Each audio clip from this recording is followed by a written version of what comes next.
Assalamualaikum and good day to Associate Professor Dr. Norzuana Sumarjan and my fellow friends. Today, we are going to present our research proposal entitled Malaysia, Universal One-Stop Food Tourism Destination. This is the group members of our research presentation. First and foremost, I am going to present the background of this research.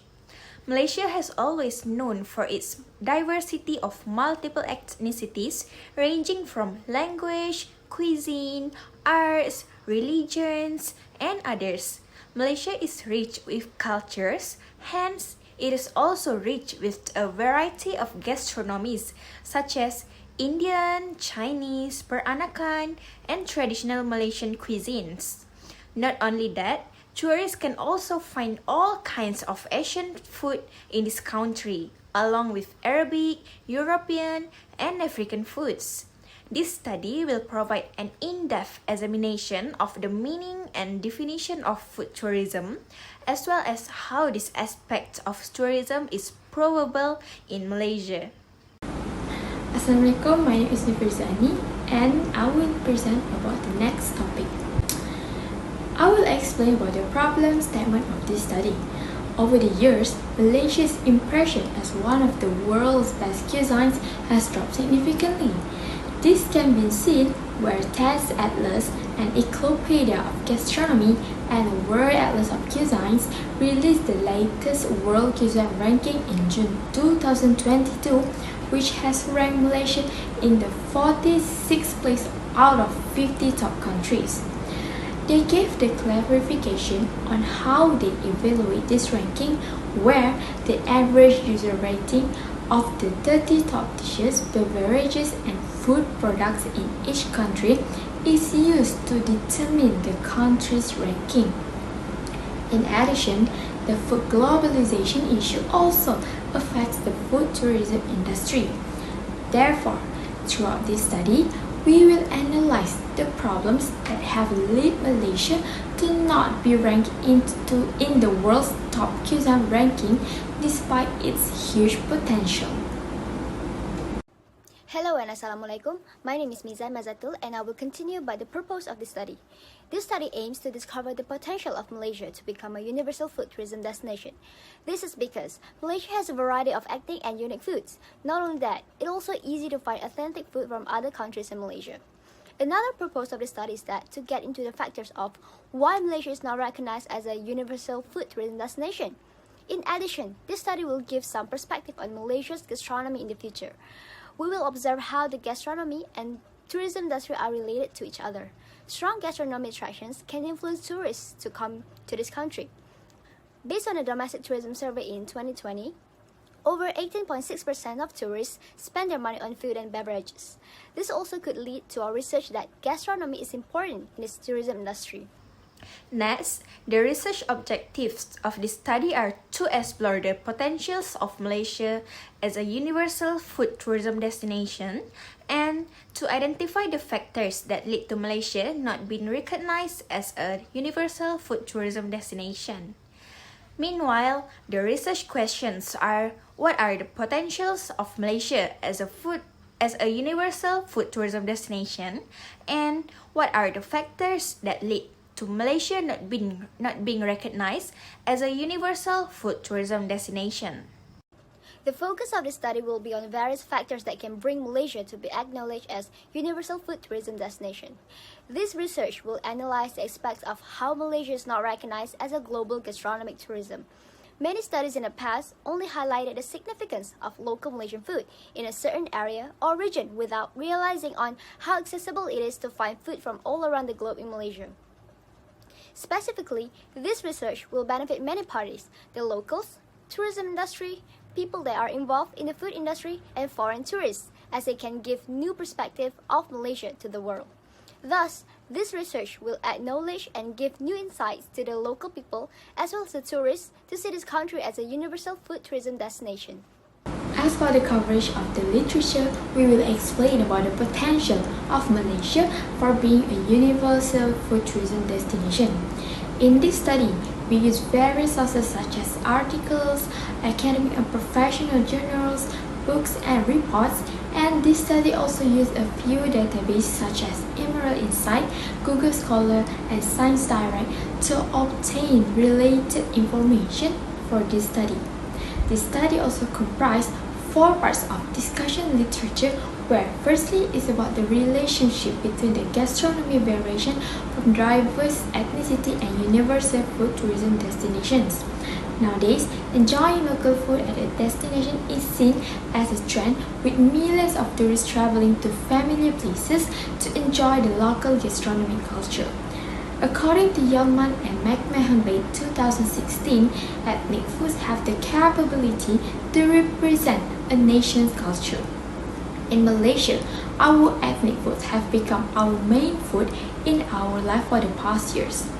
Malaysia's ethnic food is easy to access, and many restaurants offer different types of cuisine that represent different ethnicity and cultures. Secondly, the relationship between the variation and uniqueness of ingredients and flavor and universal food tourism destinations. According to Burden 1987, food flavor can be defined as the sensory faculties of food absorption and symbolic taste discernment, which are often practiced by people who consume the food that they prefer. Based on this statement, people's tastes and likings for each food that they eat are different. The uniqueness of food can captivate tourists' attention to visit Malaysia and try all of our local food in the future. Due to that, this can be recognized as one of the factors in our food and culinary tourism. Thirdly, the relationship between the excellent food and culinary institutes and academy and universal food tourism destinations. Nowadays, the number of people who are interested in joining culinary institutes and cooking classes has increased rapidly.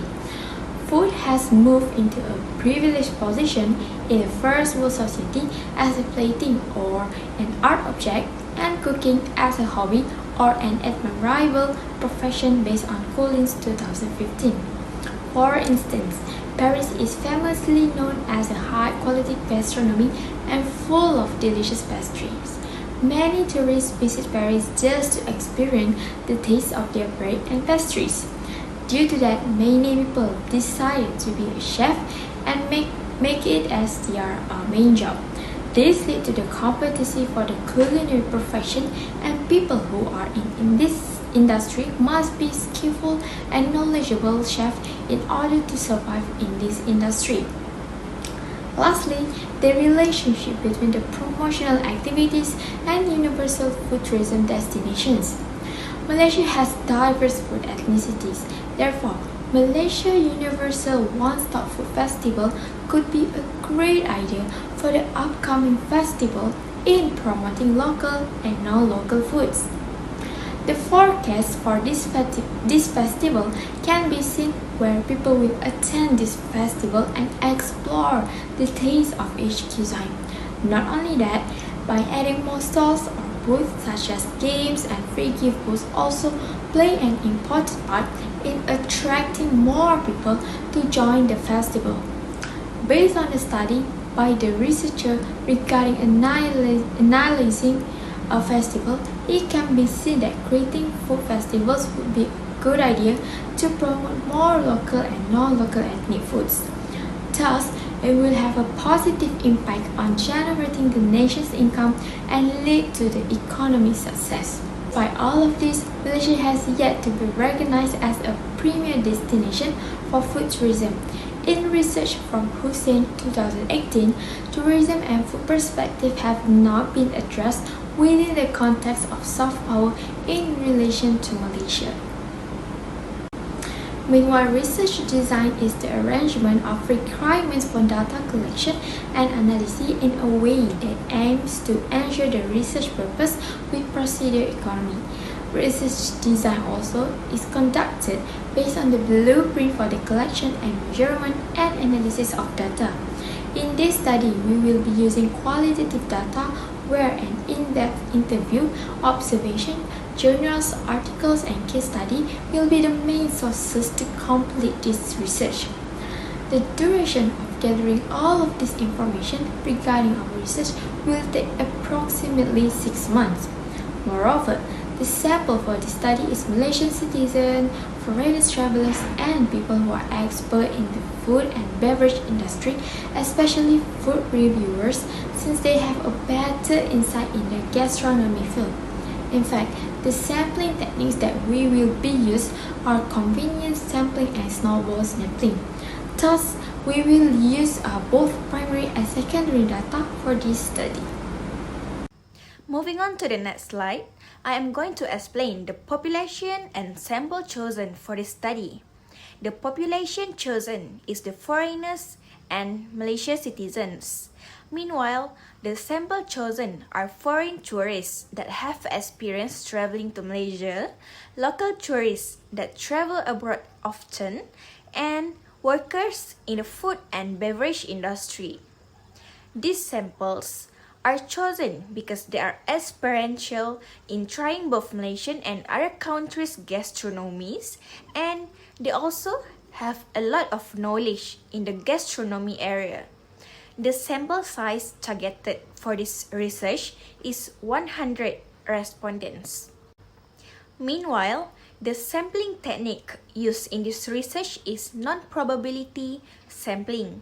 The sampling method used is convenience sampling because it is an efficient method for the researchers because it enables them to obtain respondents that are mostly convenient and available to them. Besides that, this research also uses snowball sampling. The instrumentation used in this study is through Google Form questionnaire checklist. The language used is English language to standardize the questionnaire for all respondents. This is because a big part of the respondents are travelers who obviously use English language frequently. Besides, there will be also foreigners as respondents.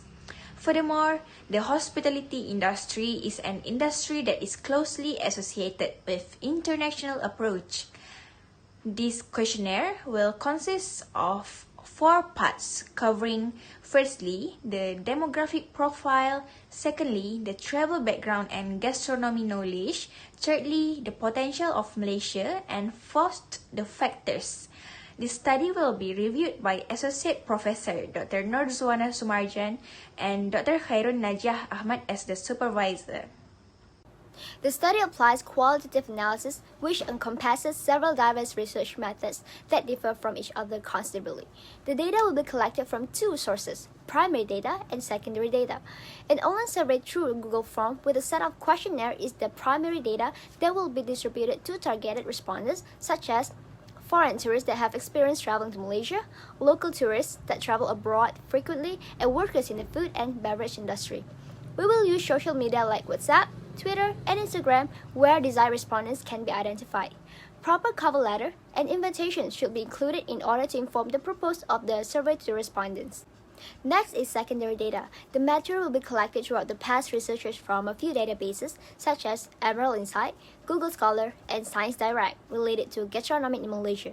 The data obtained from these resources also set a guideline for the questionnaire framework that will be disseminated. The data from the online surveys from respondents by the Google form will be analyzed to fit into the research questions of the research. What are the potentials of Malaysia as a universal food tourism destination? And what are the factors that lead to Malaysia not being recognized as a universal food tourism destination? SPSS or Statistical Package for Social Science program will be used to analyze the questionnaire replies as it supports researchers with big data analysis needs. Survey data collected using Google Forms can be exported to SPSS for thorough and effective analysis. It facilitates access to a variety of variable types that are simple to comprehend.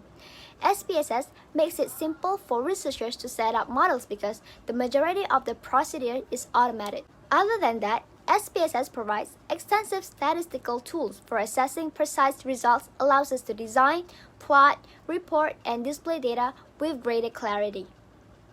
That's all from us. Thank you.